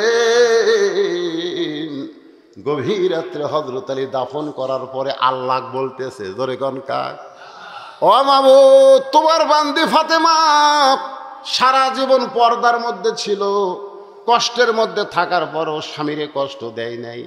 আমি আলী খুশি হয়ে তাকে দাফন করলাম, তুই ফাতেমাকে কবুল করে নাও। এ কথা বলার সাথে সাথে তাকায় দেখে সামনে কয়েকটা পুরাতন কবর দেখা যায়। এইমাত্র ফাতেমার কবর দিয়েছে হযরত আলী, সেই নতুন কবর নাই, পুরাতন কবর। পুরাতন কবর, নতুন কবর কোথায় গেল? গোটা জান্নাতুল বাকি দৌড়ায় আর বলে ফাতেমার কবর, আমার ফাতেমার কবর। কে যেন বলে, আলী রে। পুরাতন কবরের মধ্যে নতুন কবর আর খুঁজে পাবি না। ফাতেমা পর্দা নিশি আমি আল্লাহ জোহরা ডিগ্রি দিয়া তার কবরটাকেও কিয়ামত পর্যন্ত পর্দা করে দিয়েছি। আমার মায়েরা যারা পর্দায় আছেন, মা, আপনি যত নামাজ পড়েন, রোজা করেন, যা কিছু করেন, পর্দা যদি না করেন আপনার একটা ইবাদতও কবুল হবে না। এই জন্য নারীদের 1 নম্বর আমল হলো পর্দা। নারীদেরকে পর্দার মধ্যে থাকার কথা আল্লাহ কোরআনে বলেছেন, অকরনা ফি বুয়ুতিকুন্না ওয়ালা তাবাররাজনা তাবাররুজাল জাহিলিয়াতিল উলা। আল্লাহু আকবার। নবী বসে আছে। কে বসে আছে? বেশিক্ষণ নবীকে বসে থাকা যায়? নবী বসে আছেন। ফাতেমা বলতেছে, ও বাবা, আপনার ওই গারে হীরার জুব্বা, ওই কোরআন নাজিলের জুব্বাটা আমার মাকে পরাতে গেলাম, দরজা বন্ধ করে দিলেন।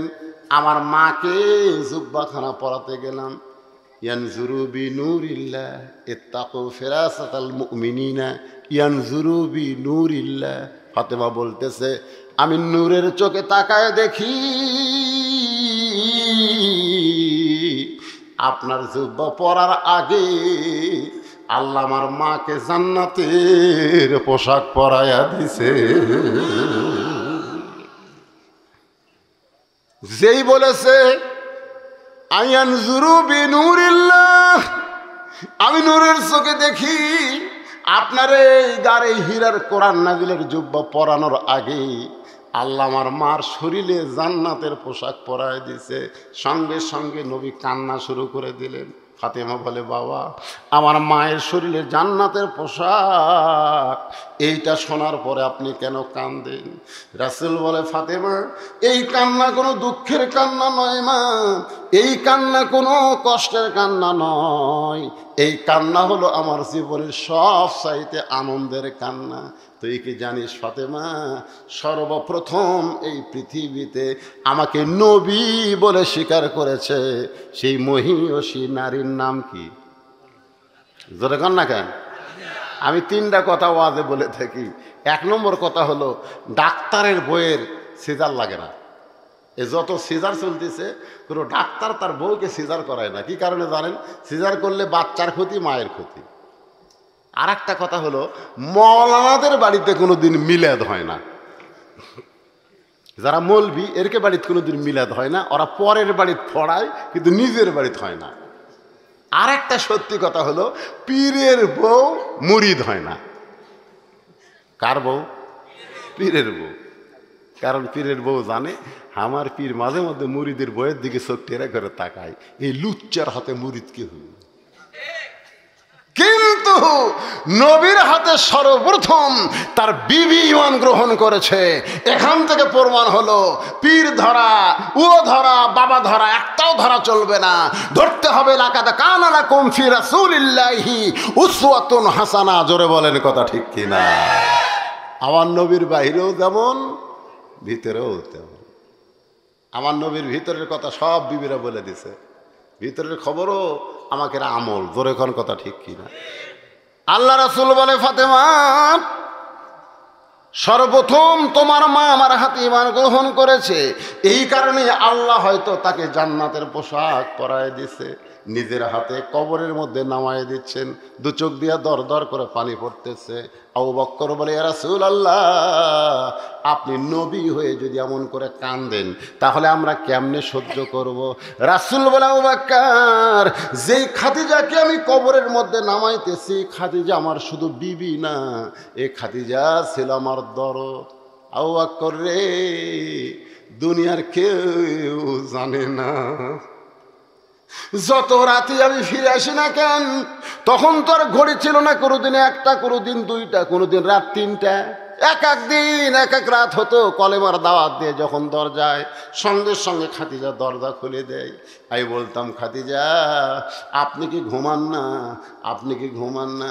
খাদিজা বলে, রাসূলুল্লাহ আপনি যখন বের হয়ে যান আমি আপনার সঙ্গে যাওয়া চাই, কিন্তু আপনি আমাকে সঙ্গে নেবেন না, এই কারণে আমি দরজার সঙ্গে নাক লাগায়া দাঁড়ায় থাকি। আপনি যখন আসেন আপনার দেহের সুগন্ধ মিশকাম্বর, আমি সঙ্গে সঙ্গী দরজা খুলে দেই। রাসূল খাদিজাকে বুকে নিয়ে বলে, খাদিজা আপনি কি তাহলে ঘুমাবেন না?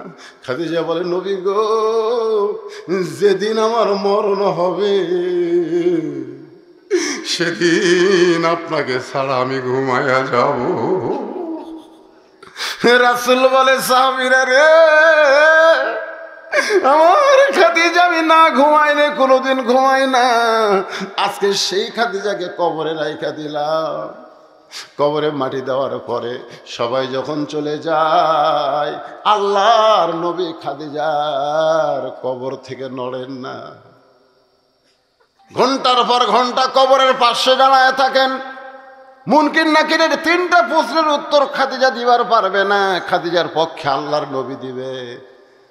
আল্লাহ ডাক দিল, হাবিব আপনি কতক্ষণ দাঁড়িয়ে থাকবেন? বলে, যতক্ষণ মুনকির নাকির আপনি না পাঠাবেন। আল্লাহ ডাক দেয়, বলে, নবী গো খাদিজার কবরে মুনকির নাকির গেলেও কোনো অসুবিধা নাই, না গেলেও কোনো সমস্যা নাই। ধরে কোন সুবহানাল্লাহ। আপনারা যারা বসে আছেন, কবরে যখন আপনারা যাবেন প্রথম প্রশ্ন করবে, মান রব্বুকা, যেই প্রশ্ন করবে মান রব্বুকা, সঙ্গে সঙ্গে নামাজ দাঁড়িয়ে যাবে। আপনার ঘুম ভাঙবে না। আপনি ওই যে ঘুমাছেন মৃত্যুর সময়, আপনি কিন্তু মরেন নাই, আপনি ঘুমায় গেছেন। সুবহানাল্লাহ খান। আপনার ঘুম ভাঙতে দেওয়া হবে না। নামাজ দাঁড়িয়ে বলবে, রে মুনকির নাকির, কাকে রব সম্পর্কে প্রশ্ন করতেছিস? যে মসজিদের মধ্যে গিয়া নামাজের নিয়ত করার পরেই বলতো আলহামদুলিল্লাহি রব্বিল আলামিন, যে রুকুতে গিয়া বলতো সুবহান রব্বিল আযীম, যে সেজদায় গিয়া সুবহান রব্বিল আলা বলে, রব রব বলে 50 বছর ধরে এই বান্দা নামাজ পড়েছে, এরপরেও আর মান রব্বুকা প্রশ্ন করিস, তোদের কি লজ্জা নাই? মুনকির নাকির বলবে, আল্লাহ তোমার কবরের বান্দাকে মান রব্বুকা প্রশ্ন করার সাথে সাথে নামাজ যে খেপা খেপছে, আমরা এখন করব কি?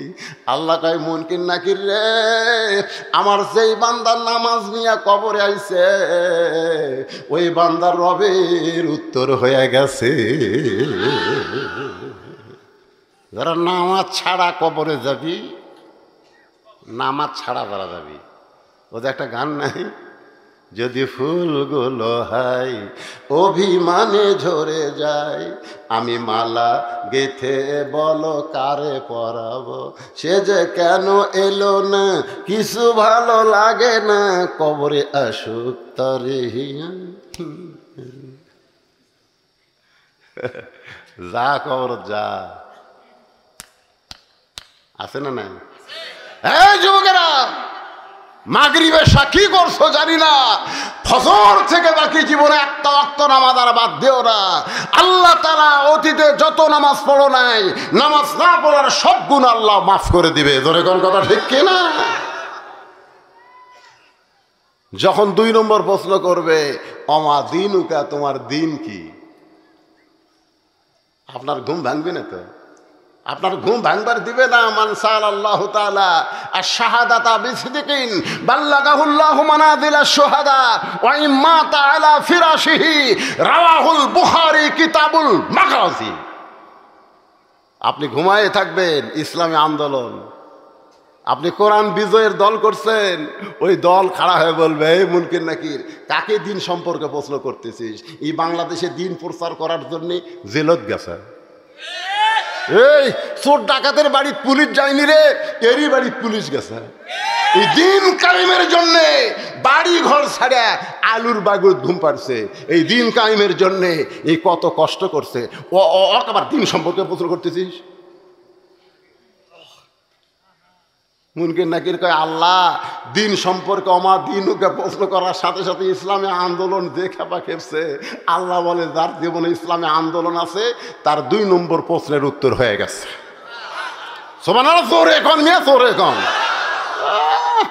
শুয়ে শুয়ে ভাত খায়, আর আমার কোনো টেনশন নেই। টেনশন নাই? এটি আবার কিসের নলডাঙ্গা থানার? 88।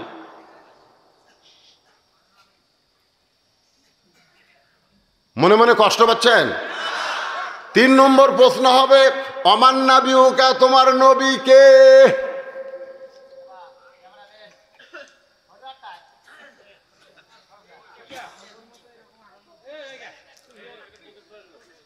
তিন নম্বর প্রশ্ন করছে, অমান নাবিউকা, তোমার নবী কে?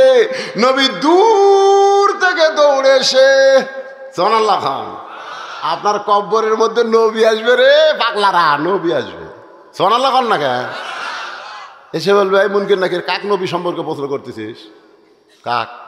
ওর মুখের দিকে তাকা দেখতো, তাকা দেখ। ওই আমার দাড়ি ধোয়ার জন্যে ডাকাতকালে ব্যাগ চেক করছে। এই দাড়ি চাষা প্যান্ট শার্ট পরা, ব্যাগলা ঘরে ধরে না। ওর মুকুট দাড়ি, মাথার টুপি, দেখি তোর ব্যাগত কি আছে? আমার সুন্নত পালন করার জন্যে জুয়ান বয়স চাষা করে কসরে, জুয়ান বয়স চাষা কসা। ওর বাপ দাড়ি থইনি, ওর বাপক কয় ভাই, আর বেটা কয় চাষা।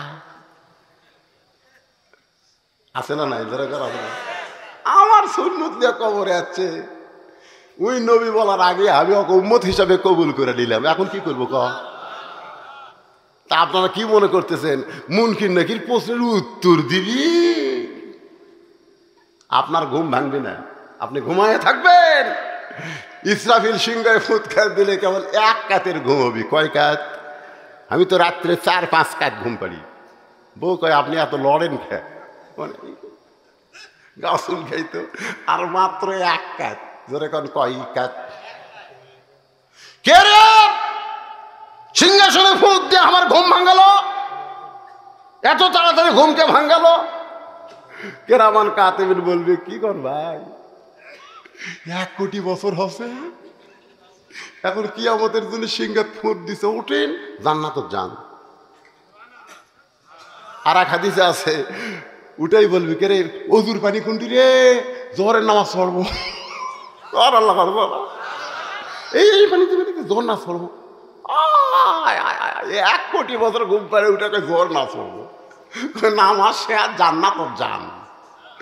ওই দেখেন সালামুন, দেখেন সালামুন আলাইকুম তিবতুম ফাদখুলুহা খালিদিন। ফেরেশতারা মালা নিয়ে দাঁড়ায় আছে, 70,000 গেট আপনার জন্য নির্মাণ করেছে, আপনাকে সাদর সম্ভাষণ জানায়া জান্নাতের ভিতরে প্রবেশ করাবে।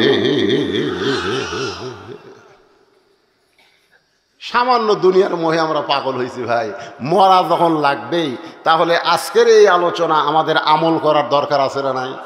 আল্লাহ যেন আমাদের সবার জন্য কবুল করে, সকলে বলে আল্লাহুম্মা আমিন। আরামের বাড়ি ঘুমকে বাদ দিয়া কোরআন হাদিসের মহব্বত কলিজার মধ্যে নিয়ে এই জান্নাতুল বাগানের মধ্যে বসে বসে আলোচনা শোনার শেষে আমি গুনাহগারের সঙ্গে রহমতের দরজায় ফকির হয়ে দোকানা হাত তুলেছি। আল্লাহ মেহেরবানি করে আজকের মাহফিল আমাদের সকলের হেদায়েতের জন্যে, নাজাতের জন্যে, জান্নাতের জন্যে কবুল করে না। এই মাহফিলের শুরু থেকে শেষ পর্যন্ত যত আলোচনা হয়েছে আল্লাহ, এর মধ্যে যদি ভুল হয় ভ্রান্তি হয় মাফ করে দাও, এর যা হাদিয়া মঞ্জুর করো। সোনার মদিনা নবী পাকের রওজা মুবারকে কবুল করো। तमाम अंबियाए केराम, আসহাবে কেরাম, উম্মাহাতুল মুমিনিন, শহীদ শহীদান, জান্নাতুল বাকি, জান্নাতুল মাওয়া সহ পৃথিবীর যত গোরস্থান আছে আল্লাহ, খাস করে আজকে জান্নাতুল মাওয়া গোরস্থানে যত মুর্দা শুয়ে আছে সকলের কবরকে জান্নাতের টুকরা বানিয়ে দাও আল্লাহ। আমরা যারা হাত তুলেছি আমাদের জনম দুঃখনী মা যাদের কবরে চলে গেছে আল্লাহ মেহেরবানি করে মায়ের কবরটাকে জান্নাতের টুকরা বানিয়ে দাও। বাবার বাড়িঘর সবই আছে, আমি সহ আমরা যারা বাবা হারে ইতিম হয়ে গেছি আল্লাহ মেহেরবানি করে বাবার কবরকে জান্নাতের টুকরা বানিয়ে দাও। আয় আল্লাহ তাআলা এই গোরস্থান কমিটিকে কবুল করো। এই গোরস্থানের কমিটি 2 দিন ব্যাপী এত সুন্দর জান্নাতের বাগান লাগাইছে, এদের সকলকেই জান্নাতি হিসাবে কবুল করে নাও আল্লাহ। সম্মানিত সভাপতি শহীদুল ইসলাম ভাইয়ের বাসায় ছিলাম আল্লাহ, এত সুন্দর মেহমানদারি করলো আল্লাহ। আমার ভাইকে কবুল করে নাও, ভাই আমার বিপদের মধ্যে আছে আল্লাহ, বিপদ থেকে আল্লাহ তুমি তাকে হেফাজত করো আল্লাহ। কাজী সাহেব আমার কাছে দোয়া চেয়েছে আল্লাহ তুমি কবুল করো। অনেকে অসুস্থ, আমি অসুস্থ আল্লাহ, সুস্থতার নিয়ামত দান করো। আজকের মাহফিলের সম্মানিত সভাপতি সহসভাপতিকে আল্লাহ তুমি কবুল করো। আজকের মাহফিলের প্রধান অতিথি, বিশেষ অতিথি সুধীজন আল্লাহ, আলেম বান্দা, হাজি বান্দা, পরেজগার বান্দা, মুরব্বী বান্দা, যুবক কচিকাচা, পর্দার অন্তরালের মা বোনদেরকে আল্লাহ কবুল করে নাও আল্লাহ। যেই কবরকে সামনে নিয়ে আলোচনা করলাম আমরা সবাই মারা যাব, কবে আমাদের মৃত্যু হবে আমরা জানি না আল্লাহ, তবে তোমার কাছে আমাদের একটা আরজ, যেদিন মৃত্যু হবে দিনটা যেন জুমার দিন হয়, মাসটা যেন রমজান মাস হয়, ইমানের সাথে ইজ্জতের সাথে এই দুনিয়া থেকে বিদায় নেওয়ার সময় আমাদের জবানে জারি করে দিও লা ইলাহা ইল্লাল্লাহু মুহাম্মাদুর রাসূলুল্লাহ সাল্লাল্লাহু আলাইহি ওয়াসাল্লাম।